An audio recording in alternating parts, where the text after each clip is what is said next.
Big boss मराठीची विजेता ठरलेली तन्वी कोलते आणि रनरअप ठरलेला राकेश बापट या दोघांबाबत बिग बॉस मराठीच्याच एका स्पर्धकाने धक्कादायक खुलासा केला आहे, ज्यामुळे राकेश आणि तन्वी हे पुन्हा एकदा मोठ्या चर्चेत आले आहेत। बिग बॉस मराठीच्या घरात असताना तन्वी कोलते ही सिगारेट ओढायची म्हणजेच स्मोकिंग करायची असा आरोप रुचिता जामदार हिने तन्वीवर केला होता।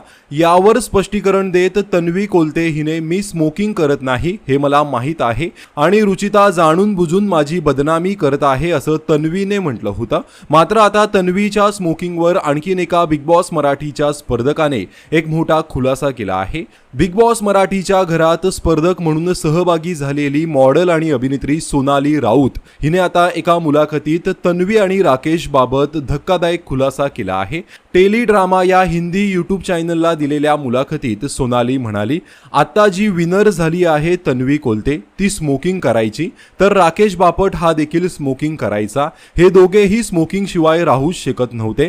त्यांना जरा जरी स्ट्रेस फील झाला की ते लगेचच स्मोकिंग करायला पळायचे, असा खुलासा सोनाली राऊत हिने देखील केला आहे। त्यामुळे आता रुचिता आणि सोनालीने केलेल्या या खुलाशांनंतर अनेकांनी कमेंट्स करत तन्वीला फेक म्हटलं आहे।